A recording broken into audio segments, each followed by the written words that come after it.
Right, hey guys, how are we doing? Back under the video from Annie News, cut content, MUSHOKU Tensei, Season 2, Episode 0, Part 2. So this is going to cover the Fitz side of stuff. So we had the princess side in Part 1 of the cut content stuff. Now we're going to find out what was cut out with all the Fitz's stuff. Again, can't remember the person's actual name, but Fitz is what the princess named her, and the cool glasses and that. The shades, they look like the Thug Life glasses, the ding ding ding, which I thought was quite funny. But hey, let's get into it.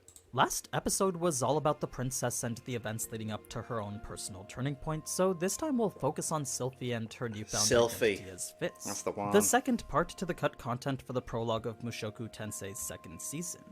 Let's get started. Episode 0, Part 2. Mate, Episode 2 was class as well. Like, wow.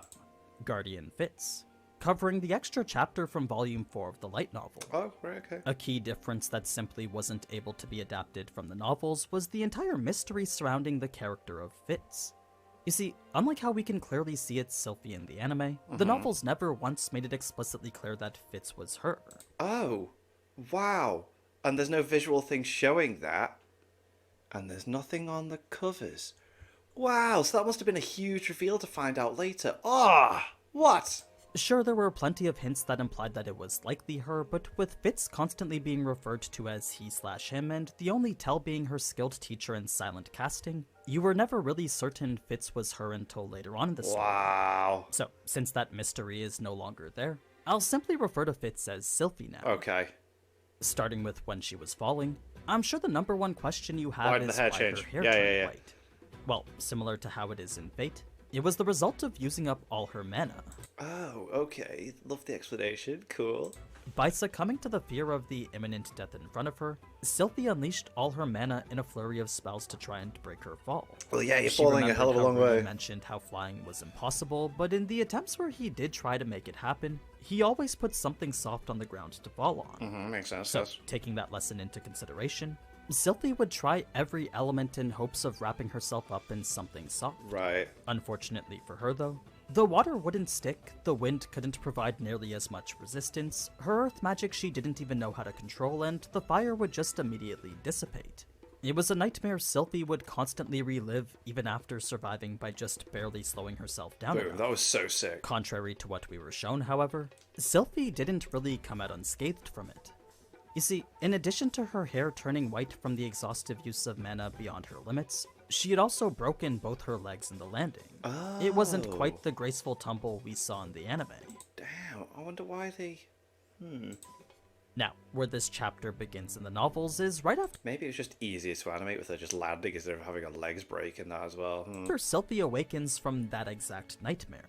She was already the guardian mage of the princess, and her nightmare had just caused her to wet her bed right in front of Luke. Oh no. Of course, she was extremely embarrassed, but with Luke knowing the circumstances of her arrival, he was much more considerate than how he normally would be if dealing with a man. Fair. In any case, that was much less important when compared to how extraordinary of a teacher she was. As a 10-year-old capable of at least intermediate magic in every school, she was quite the prodigy even amongst the other royal mages, especially since she was capable of that silent casting. Yeah, that was sick. So, with that catching the eye of the princess, she was taken in as her new guardian mage and equipped with several items that would allow her to do her job better. Love to cosplay as Fitz, like just but with the Thug Life glasses. I think that'd be cool. There were the magical boots of swiftness that let her run twice as fast, The magical boots of swiftness. Love it. a flame-trapping cloak that kept her body temperature constant, That hasn't got a cool name. gloves of overpowering which halved any impact The gloves of overpowering. That's sick. on the hands, then the sunglasses which surprisingly weren't just to hide her identity. While many of the nobles did see them as disrespectful, they were actually magical items deemed necessary by the king himself. They were a useful tool capable of notifying SYLPHIE whenever Ariel was in trouble. Oh, One that became required after the incident in the garden. that's sick. So, no matter how far away SYLPHIE was from Ariel, so long as she was wearing those glasses, She'd know she was in SYLPHIE would danger. always know if Ariel was in trouble. Wow. Now, one of the major clues that gave away Fitz's identity was the peculiar behavior Luke seemed to have while around him. You see, because he would always say how he loved women and hated men, It was rather odd to see him be so kind to a boy like Fitz. Ah, yeah, people would be like, what's going on here? To us, we know that's more of a hint that Fitz was actually a girl, but to the nobles who suspected nothing, it was more likely that Luke had started taking an interest in men now. They began to think that perhaps he had finally come to understand the beauty of them. The reason why this is because homosexuality was just as common as being straight. In the Asuran capital, there existed far stranger sexual preferences than that between two men or two women. So, as the nobles talking came to that conclusion about Luke, they also pondered the origins of Fitz. None knew where it was that he came from, but there was one who did have some sort of inkling. It was quite a few years ago, but back when a certain Boreas princess was having her 10th birthday, there was a particular person who just so happened to stand out there. It wasn't Eris and her less than elegant behavior, but instead the teacher who transformed that monkey princess into a ladylike noble. Back when this noble had met Eris before, she was only ever known for neglecting her studies and beating up her classmates, thus the reason for her nickname as the Monkey Princess. Right. But when this noble returned for her 10th birthday, Eris didn't behave like a monkey at all. Apparently she'd been trained by a mentor 2 years younger. Lord Sados didn't specify who that mentor was. Sick! Ties in with everything that happened, that's cool. But the way he spoke so highly of him made it seem like it could be the same person Ariel recruited as her new guardian. I mean, this Fitz person did possess much of the same skill after all. Not only was she well versed in reading, writing, and arithmetic, but she was supposedly more knowledgeable in magic than even the university professors and was said to regularly beat the knights in training in combat. There also weren't many other 10-year-olds who could just cast magic without saying anything. I hope that when Rudius and SYLPHIE meet, it's just like a really nice moment and not something like middle of a fight, someone dying kind of thing. Oh, I hope it's a really nice reunion. But then I think about how we're being shown this in the anime as episode 0 and then Rudius on his journey. Oh, I don't know. Maybe. Oh, I just hope it doesn't add to the depression. So, with that being the only knowledge these nobles had to go on, it was rather fair to make the assumption that Fitz might have been Rudy. Right. Regardless of who Fitz was, though, nothing changed the fact that he was still a lowborn. And when it came to a peasant being among nobility, there was no lack of criticism to be had from the nobles who looked down on him, much to the point that they just wanted to peel back Fitz's mask and see who was underneath. Now, switching over to Ariel's scheming, the noble she was scheming with was none other than Pilamon Noto's Grey Rat, that the guy. liege lord of Asuda's Millbots region. Grey rats? Grey rats? As for what they were planning together, well, since the main issue was Ariel's lack of influence, the best path to gain some was through the low-end mid-rank nobles. Since all the powerful high-rank ones were already loyal to the first and second prince, it was very unlikely that they would suddenly switch to a much weaker candidate. So, at least by going for nobles much lower down on the ladder, Pilamon could tempt them with positions of higher power within the government. Then, by focusing on nobles more out in the countryside, she could reach a group of people less affiliated with the continent's political disputes. It was all part of a strategy that looked towards the future. Sure, she may not have power right now, but 10 years down the road when their plans come to fruition, those who supported Ariel would be the ones rewarded greatly. That was the promise that came when joining her faction. Another part of her strategy that was hinted at in the anime was Ariel's discreet gathering of the military's support. To other nobles, the military may have been forgotten due to their lack of importance recently, but if a civil war was to ever break out, whoever controlled the military would always be the one to win. Of course. They were a prime asset whose lack of political influence often made them overlooked.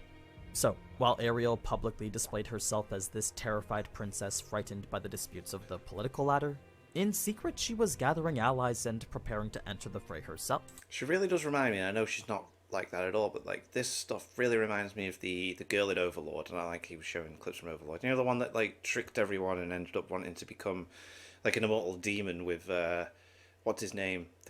You know what I'm talking about. She had the singing number in like the second to last episode or last episode or something. doing exactly what her former guardian Derek would have wanted from her. An Good important old aspect Derek of her the story that I nerd. covered last episode, which you should definitely go watch if you want to understand Princess Ariel better.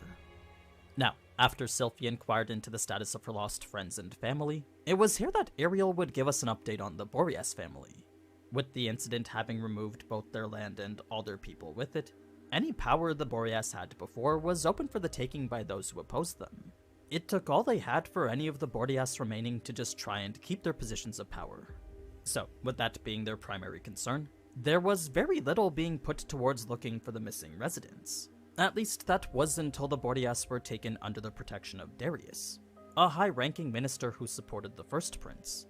With him providing the assets and funding to create a proper search party, this group would grow in size and lead to a story of its own, something the novels only briefly alluded to. Okay. Switching over to Grabble's scheming now, we were given a bit more context as to why Ariel taking the military would be so bad for him. Its position as the strongest military in any nation was definitely desirable, but it was more so the fact that half the army itself was common folk. As I mentioned last episode, Ariel's popularity with the commoners was outrivaled by no one. So, even with Grabble having numerous allies in the upper chain of command, if a few captains and commanders were to suddenly become loyal to Ariel, any soldiers below them would surely do so too. Consider it a perk of being so popular with the common folk. So, with that being popularity. The main thing Grabble was worried about, he would discuss precautions with Darius just like how we saw here. The only things being cut, a few vulgar moments censored in even the uncensored version. In the next scene with SYLPHIE and Ariel, there wasn't really much different with regards to the whole assassination attempt, but the final attack did sever every limb on the assassin's body. Oh. It seems getting hit by a direct attack from SYLPHIE You would think that would do something, right? So you didn't just get blasted through. Wow, go ahead. is powerful enough to blow all your arms and legs off. Yo. Another excluded detail highlighting SYLPHIE's prowess is the fact that the poison would have killed her if not for her quick thinking.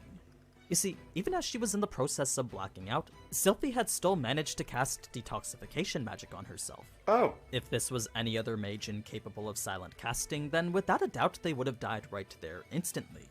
Fortunately, her use of detoxification combined with the minute amount of poison she was struck by allowed her enough time to live until the doctors got there.